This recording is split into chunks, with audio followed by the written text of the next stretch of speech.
جب سے میری نظر فرحہ کے اوپر پڑی تھی تب سے میرے دل کی حالت عجیب سی ہو رہی تھی۔ نہ جانے کیا بات تھی، بار بار دھیان اس کی طرف جا رہا تھا اور میں اپنی اس کیفیت پر خود حیران تھا۔ سمجھ نہیں آ رہی تھی کہ میرے ساتھ کیا ہو رہا ہے۔ اس سے پہلے تو میں نے کبھی کسی لڑکی کے بارے میں اس طرح محسوس نہیں کیا، لیکن شاید فرحہ میں کچھ خاص بات تھی جو مجھے محسوس ہو رہی تھی۔ میرا دھیان بار بار اس کی طرف جا رہا تھا۔ فرحہ میری پڑوس میں رہنے والی ایک طلاق یافتہ لڑکی تھی۔ اس کی طلاق کا قصہ تو مجھے معلوم نہیں، لیکن اتنا ضرور پتا ہے کہ شادی کے چند دنوں کے بعد ہی وہ طلاق لے کر گھر واپس آ گئی تھی۔ اس کی ماں کو یہ صدمہ اتنا گہرا لگا کہ وہ بیمار پڑ گئی اور اسی بیماری کی حالت میں اس کی ماں کا انتقال ہو گیا۔ فرحہ کے گھر والے ہمارے کافی عرصے سے پڑوسی ہیں، لیکن چونکہ فرحہ کا گھرانہ ایک مذہبی گھر ہے، اسی وجہ سے ہمارا کبھی اتنا آنا جانا نہیں ہوا۔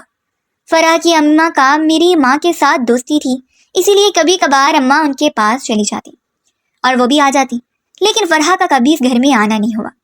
فرحہ کا بھائی مجھ سے کافی بڑا تھا، اسی لیے میری اس کے ساتھ بھی کوئی دوستی نہیں تھی۔ حالانکہ ہمارے سکول تو ایک ہی تھے، لیکن وہ مجھ سے 2 سال سینئر تھا۔ یہی وجہ تھی کہ میرا فرحہ لوگوں کی طرف بالکل آنا جانا نہیں تھا۔ فرحہ شروع سے حجاب کرتی تھی، اسی لیے اسے دیکھنے کا سوال ہی پیدا نہیں ہوتا تھا۔ اسے گھر والوں کی طرف سے سختی سے یہ ہدایت تھی کہ وہ کبھی نقاب کے بغیر گھر سے باہر نہیں نکلے گی، نہ ہی وہ کبھی چھت پر دکھائی دیتی تھی۔ ہم جوانی کی دہلیز پر قدم رکھ چکے تھے۔ میں کالج چلا گیا تھا، جبکہ فرحہ کی ماں نے میٹرک کرتے ہی اس کا رشتہ ڈھونڈنا شروع کر دیا۔ اماں انہیں بہت سمجھاتی کہ ابھی وہ چھوٹی ہے، تم کیوں اس کے اوپر یہ ظلم کر رہی ہو، لیکن ان کا کہنا تھا کہ ہمارے خاندان میں شادیاں جلدی کر دی جاتی ہیں اور زیادہ تر خاندان میں ہی کی جاتی ہیں، لیکن چونکہ فرحہ کا کوئی جوڑ نہیں تھا، اسی وجہ سے وہ باہر دیکھتی پھر رہی تھی۔ اماں چپ کر جاتی کہ یہ ان کے گھر کا معاملہ ہے، مجھے بولنے کا کیا اختیار ہے۔ یہی وجہ تھی کہ اماں اب انہیں زیادہ منع نہیں کرتی تھی کہ نہ جانے وہ کیا سمجھے۔ کچھ عرصے کے بعد ہی فرحہ کی ماں کو ایک مناسب رشتہ مل گیا۔ انہوں نے پہلے منگنی کی اور کہا کہ شادی ہم 1 سال کے بعد کریں گے۔ فرحہ کی ماں بھی اس بات پر تیار ہو گئی، کیونکہ ان کا کہنا تھا کہ اس 1 سال میں وہ بھی آسانی سے تیاری کر لیں گے۔ لڑکا چونکہ باہر والے ملک ہوتا تھا اور وہیں پر نوکری کرتا تھا، اس لیے اسے 1 سال کے بعد چھٹی ملنی تھی۔ فرحہ کی ماں کو اس بات پر کوئی اعتراض نہ ہوا اور یوں فرحہ کی منگنی ہو گئی۔ مجھے یہ تو معلوم نہیں کہ فرحہ اس رشتے سے خوش تھی یا نہیں، لیکن اس کی ماں بڑی خوشی خوشی اس کی شادی کی تیاریاں کر رہی تھی۔ اور پھر یہ سال تو پلک جھپکتے ہی گزر گیا اور فرحہ رخصت ہو کر اپنے سسرال چلی گئی۔ لیکن آج جب اچانک ہی وہ حواس باختہ سی پہلی بار میرے گھر آئی تو میں سامنے ہی بیٹھا ہوا تھا اور اسے دیکھ کر دنگ رہ گیا۔ میری آنکھیں حیرت کے مارے کھلی کی کھلی رہ گئی۔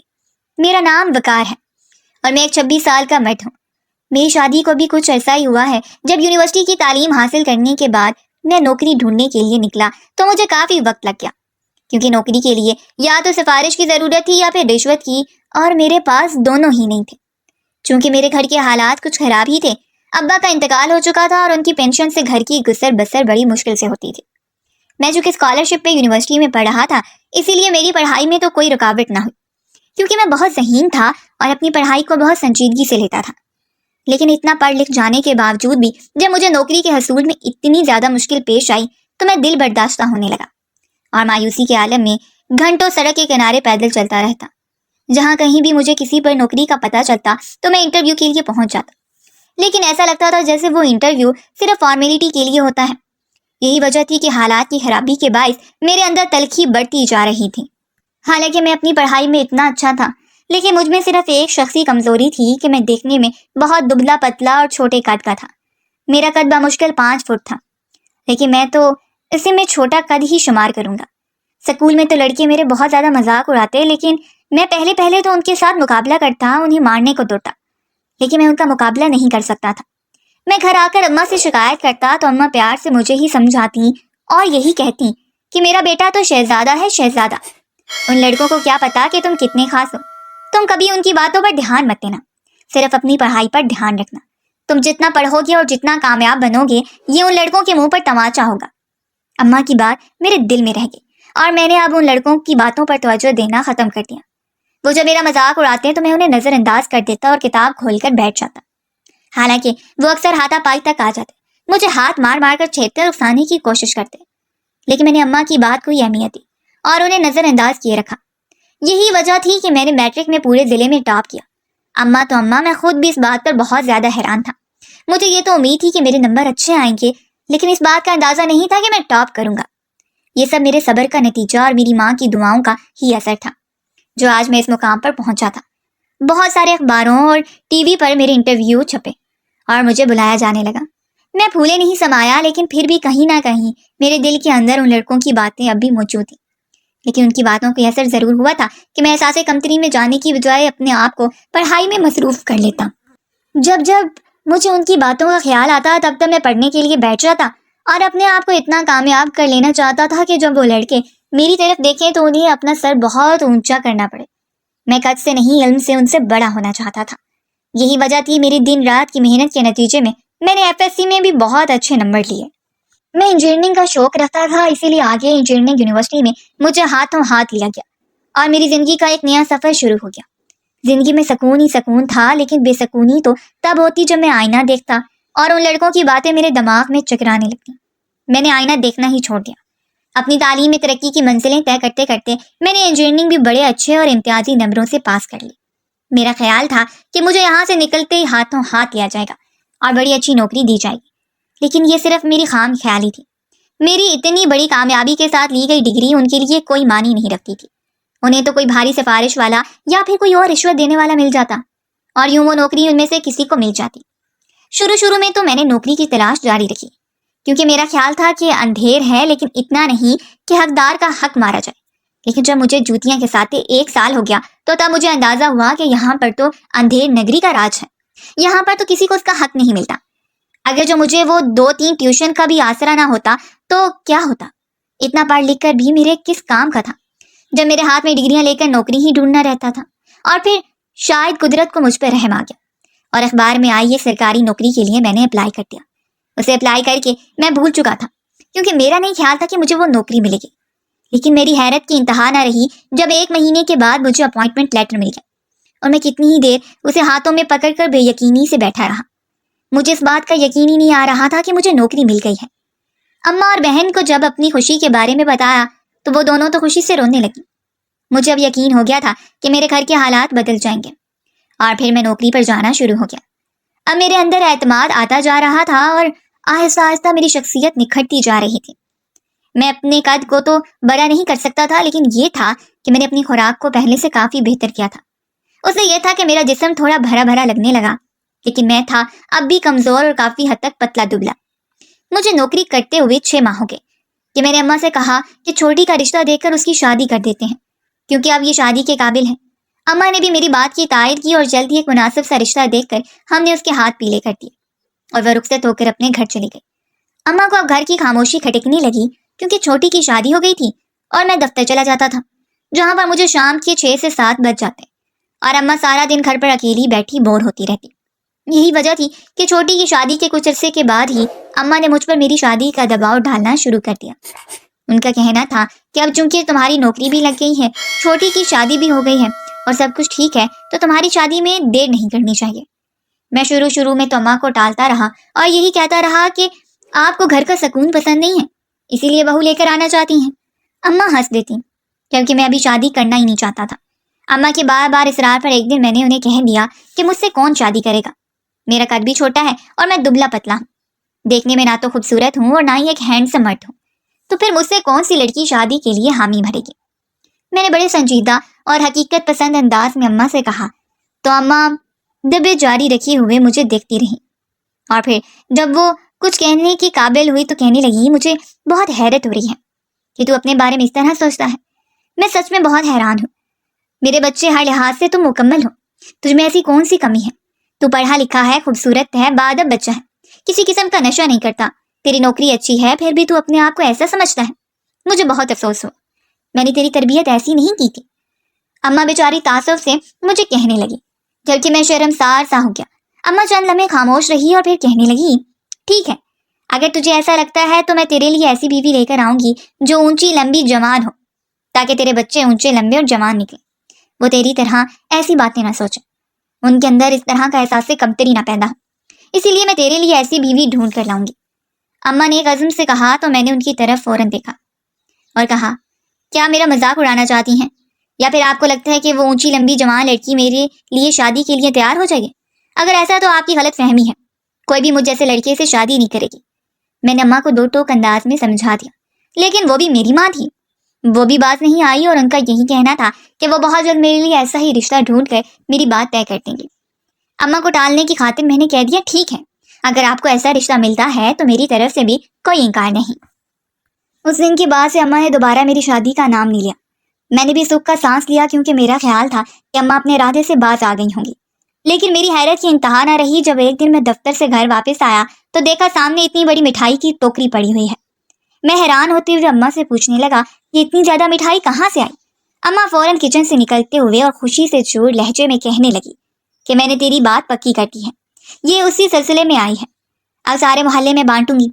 اماں نے خوشی خوشی مجھے آگاہ کیا تو میں حیرت سے ہکا بکا رہ گیا اور اماں کی شکل دیکھنے لگا کہ شاید وہ مذاق کر رہی ہیں، لیکن اماں کے چہرے پر سنجیدگی تھی اور اماں نے کہا تو نے ہی مجھے کچھ دن پہلے کہا تھا کہ اگر مجھے لمبی اور جوان لڑکی مل گئی تو تیرا رشتہ طے کر دوں۔ اب دیکھ لیں مجھے وہ لڑکی مل گئی ہے اور وہ خوشی خوشی تیرے ساتھ شادی کرنے کے لیے تیار ہے۔ اماں نے مجھے بتایا تو مجھے بہت حیرت ہوئی، تاہم میں نے پھر بھی اماں سے کہا کہ ہو سکتا ہے اس لڑکی کے ساتھ زیادتی ہو رہی ہو، اب ایک بار اکیلے میں اس سے بات کریں یا پھر مجھے کرنے دیں۔ لیکن اس معاملے میں اماں نے میری ایک نہیں سنی اور جلد شادی کی تاریخ پکی کر دی۔ میں اب کچھ نہیں کر سکتا تھا، تاہم میرے ذہن میں بار بار ایک ہی سوچ آ رہی تھی، نہ جانے اس لڑکی کی ایسی کیا مجبوری تھی جو وہ مجھ جیسے شخص کے ساتھ شادی پر تیار ہو گئی۔ مجھے تو اس نام سے ہی خوف آ رہا تھا۔ بہرحال شادی کا دن آن پہنچا۔ دلہن واقعی اماں کے کہے کے مطابق اونچی لمبی جوان تھی۔ میں خواہ مہمانوں سے نظریں چرائے پھرتا رہا کیونکہ مجھے ایسا لگ رہا تھا جیسے ہر آنکھ میرا مذاق اڑا رہی ہے، ہر ایک کی زبان پر میرے بارے میں غلط باتیں ہیں، لیکن شاید یہ صرف میرا وہم تھا۔ شادی کی پہلی رات ہی میں نے اپنی بیوی کو دیکھا تو دیکھتا رہ گیا، وہ حسن میں بھی کسی سے کم نہیں تھی۔ اماں نے واقعی میرے لیے ایک ہیرا تلاش کیا تھا، اس کے لیے میں اماں کا بہت مشکور تھا، تاہم جب بھی وہ میرے ساتھ کھڑی ہوتی تو مجھے خواہ مخواہ میں احساس کمتری میں مبتلا کر دیتی اور یہ بات میرے دل میں بڑھتی جا رہی تھی۔ لیکن نہ جانے اماں نے کیوں اس طرح میری شادی اس سے کروا دی، جبکہ اماں کو معلوم بھی تھا کہ میرا قد اتنا نہیں ہے۔ اپنی بیوی کے ساتھ میری زندگی اچھی گزر رہی تھی، اماں تو بہت خوش تھی اور وہ اکثر میری بیوی کے ساتھ بیٹھی باتوں میں نظر آتی، ان کے چہرے پر ان کی خوشی کا عکس دکھائی دیتا تھا، لیکن میں پھر بھی کبھی کبھی احساس کمتری میں آ جاتا اور اپنی بیوی کے ساتھ سخت رویہ اور سخت انداز اختیار کر لیتا۔ پھر بعد میں اس بات پر پچھتاتا کیونکہ اس میں اس کا تو کوئی قصور نہیں تھا، ہمارا نصیب ہی ایک ساتھ لکھا ہوا تھا۔ لیکن اس سارے کے دوران ہلچل اس وقت مچی جب میں نے پہلی بار فرحہ کو دیکھا۔ میں اس دن طبیعت کی خرابی کی وجہ سے گھر پر ہی تھا، آج دفتر سے چھٹی کی تھی، اس لیے باہر صحن میں ہی بیٹھا ہوا تھا کہ اتنے میں فرحہ تیزی سے آئی۔ اس کے پیروں میں جوتا نہیں تھا جبکہ دوپٹہ گلے میں تو تھا، سر پہ نہیں تھا۔ وہ اس وقت شدید بکھلائی ہوئے پریشان لگ رہی تھی۔ وہ سیدھی اندر ہی بھاگی آئی اور مجھے سامنے بیٹھا دیکھ کر قدرے جھجک سی گئی اور پھر ایک دم دوپٹہ سر پہ جما کے کہنے لگی میرے ابا کی طبیعت بہت خراب ہے، انہیں اسپتال لے کر جانا ہے، آپ کی بہت مہربانی، میری مدد کریں۔ اس کی آواز سن کر اماں بھی باہر آ گئی۔ انہوں نے جب فرحہ کو یوں دیکھا تو پریشان ہو گئی۔ فرحہ کی زبانی ہی انہیں اس کے باپ کی طبیعت خرابی کا معلوم ہوا۔ وہ فوراً اس کے ساتھ اس کے گھر بھاگے جبکہ میں بھی ان کے پیچھے بھاگا چلا گیا۔ اس کے ابا اس وقت فرش پر گرے ہوئے بے ہوش پڑے تھے۔ مجھے اندازہ ہو گیا تھا کہ ان کی حالت خطرناک ہے اور یقیناً انہیں ہارٹ اٹیک آیا ہے۔ میں نے فوراً ایمبولینس کو فون کر دیا اور کچھ ہی دیر میں ایمبولینس آ گئی۔ میں انہیں لے کر اسپتال چلا گیا۔ فرحہ بھی میرے ساتھ جانا چاہتی تھی لیکن میں اسے نہیں لے کر آیا کیونکہ مجھے اندازہ تھا کہ اگر وہ میرے ساتھ آئی تو اس نے رو رو کر اپنی طبیعت خراب کر لینی ہے، اور وہی ہوا۔ اسپتال پہنچ کر میرے بدترین خدشے کی تصدیق ہو گئی۔ فرحہ کے ابا کو ہارٹ اٹیک ہوا تھا لیکن اسپتال پہنچنے سے پہلے ہی ان کا انتقال ہو گیا۔ فرحہ کا آخری سہارا بھی چھن گیا، اس کا رو رو کر برا حال تھا۔ ان حالات میں اماں نے فرحہ کا بہت ساتھ دیا کیونکہ اس کے گھر پر اب صرف اس کی بھابھی اور بھائی رہتے تھے جبکہ فرحہ کو طلاق ہو گئی تھی۔ اماں 40ویں تک باقاعدگی سے فرحہ کا خیال رکھتی رہی لیکن میرے دل سے وہ پہلے دن کا چہرہ محو نہیں ہو رہا تھا جب اسے میں نے پہلی بار دیکھا تھا۔ اس کا بکھلایا ہوا انداز اور اس کا گھبرایا ہوا چہرہ دیکھ کر نہ جانے میرے دل کو کیا ہوا تھا کہ وہ جذبات آج بھی میرے دل میں تازہ تھے۔ فرحہ کوئی بہت خوبصورت لڑکی نہیں تھی لیکن اس میں کچھ ایسا تھا جس نے مجھے اپنی طرف متوجہ کر لیا تھا۔ اس کے چہرے کی کشش اور اس کے گھبرائے ہوئے انداز نے مجھے اپنا اسیر کر لیا تھا۔ یہی وجہ تھی کہ میں نے ڈھکے چھپے لفظوں میں اماں سے اس بات کا اعتراف کیا کہ میں فرحہ کو چاہنے لگا ہوں، اگر آپ اجازت دیں تو میں اس کے ساتھ شادی کرنا چاہتا ہوں۔ جبکہ اماں تو یہ بات سن کے حیرت سے ہکا بکا رہ گئی۔ ان کا خیال تھا کہ تم غلط سوچ رہے ہو، وہ بچی کیا سوچے گی اور پھر تمہاری اپنی بیوی کیا سوچے گی، تم کس طرح کی باتیں کر رہے ہو، ابھی تمہاری شادی کو کتنا کم عرصہ ہوا ہے، تمہاری بیوی کے دل میں اگر ایک دفعہ یہ بات آ گئی تو پھر ساری زندگی یہ بات نہیں نکلے گی۔ لیکن میں اپنے جذبوں میں سچا تھا، مجھے ایک پل چین نہیں آ رہا تھا۔ میری بیوی نے جو یہ میری حالت دیکھی تو وہ بار بار مجھ سے پوچھنے لگی، آپ کو کیا ہوا ہے؟ آخر آپ اتنے پریشان اور بے چین سے کیوں ہیں؟ لیکن میں اسے کیا بتاتا؟ میں بس خاموشی سے اس کا چہرہ دیکھتا رہا۔ میں نے اسے کہا، تو بس اتنا ہی کہ تم نہیں سمجھو گے، اگر تو تمہیں بتا بھی دوں گا تو تم کیا کر لو گی؟ جبکہ وہ بضد تھی کہ مجھے بتایا، اگر میں آپ کے کسی کام آ سکی تو مجھے بہت خوشی ہوگی۔ اور پھر ایک دن میں بے بسی سے اس کے سامنے رو پڑا اور اسے اپنی حالت کے بارے میں سب کچھ بتا دیا۔ میری باتیں سن کے میری بیوی پہلے تو بہت پریشان ہوئی۔ اس کے چہرے سے اس کے گہرے دکھ کا اندازہ لگانا مشکل نہیں تھا، لیکن پھر وہ کہنے لگی کہ اگر آپ کی خوشی اسی میں ہی ہے تو میں آپ کی خوشی میں خوش ہوں۔ آپ فرح سے نکاح کر لیں، وہ طلاق یافتہ ہے، اسے سہارا مل جائے گا اور آپ کو آپ کی محبت مل جائے گی۔ لیکن میری آپ سے درخواست ہے کہ مجھے طلاق مت دیجیے گا، مجھے اسی گھر میں رہنے کی اجازت دے دیں۔ اپنی بیوی کے منہ سے یہ سب باتیں سن کر پہلے تو میں شرمسار سا ہو گیا کہ میں اس عورت کا گنہگار ہوں، لیکن پھر میں نے اسے بڑھ کر اپنے گلے لگا لیا اور کہا کہ تم نے تو میرے دل سے ایک بھاری بوجھ ہٹا دیا۔ میں تمہیں کبھی طلاق نہیں دوں گا۔ جس طرح تم میری بیوی ہو تمہارا حق پہلا ہے، فرح بھی اس طرح ہی اس گھر میں رہے گی جیسے تمہیں یہاں سے نہ تو کوئی نکال سکتا ہے اور نہ ہی کوئی نکالے گا۔ فرح کو میں اوپر والے پورشن میں رکھ لوں گا اور تم نیچے اس طرح رہنا جیسے پہلے رہتی تھی۔ میری بیوی نے نم آنکھوں سے مسکرا دی۔ میں نے اسی سے کہا کہ اماں سے بات کر کے دیکھ لو اور انہیں کہو کہ فرح سے میرا رشتہ مانگ لیں۔ اس نے میرے کہنے پر ایسا ہی کیا۔ اماں پہلے تو اس رشتے کی بہت مخالف تھی، لیکن پھر جب ہم دونوں کو راضی دیکھا تو وہ بھی تیار ہو گئی، اور یوں فرح کے بھائی سے رشتہ مانگنے کی دیر تھی کہ اس نے بھی جھٹ نکاح دے دیا، اور ایک ہفتے میں ہی فرح رخصت ہو کر میرے گھر آ گئی۔ میں اپنی محبت کو پا کر بہت خوش تھا۔ مجھے اندازہ بھی نہیں تھا کہ یہ سب میرے لیے اتنا آسان ہوگا۔ اس بات کے لیے میں اپنی بیوی کا شکر گزار تھا جس نے مجھے یہ حق دے دیا اور میری راہ میں کسی قسم کی کوئی رکاوٹ نہیں ڈالی۔ آج فرح کے ساتھ میری شادی کو 2 سال گزر چکے ہیں۔ فرح میں سے بھی میرا ایک بیٹا ہے اور میری پہلی بیوی میں سے بھی ایک بیٹی ہے۔ وہ دونوں آپس میں ایک دوسرے کے ساتھ بہت خوش رہتی ہیں۔ ان کی نہ تو کوئی لڑائی جھگڑا ہوتا ہے اور نہ ہی کبھی کوئی اختلاف دیکھنے میں آیا ہے۔ میں دونوں بیویوں کے درمیان توازن رکھنے کی ہر ممکن کوشش کرتا ہوں۔ ان دونوں نے آج تک بھی میرے ساتھ شکایت نہیں کی اور نہ ہی کبھی ایک دوسرے کے ساتھ لڑائی جھگڑا کیا۔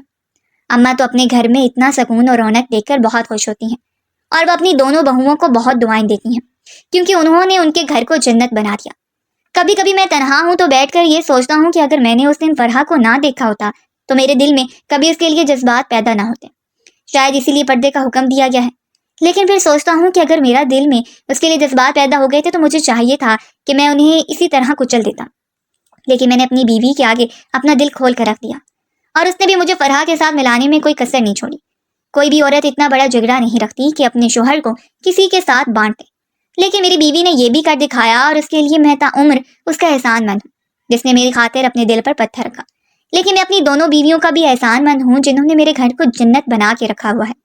ان کے آپس کے سلوک اور اتفاق کی بدولت میرا خیال گھر میں اتنی رونق اور چہل پہل ہے، اگر جو کبھی ان کا یہ اتفاق قائم نہ رہا تو میرا گھر تو جہنم بن کے رہ جائے گا، اور میں ایسا ہرگز نہیں چاہتا۔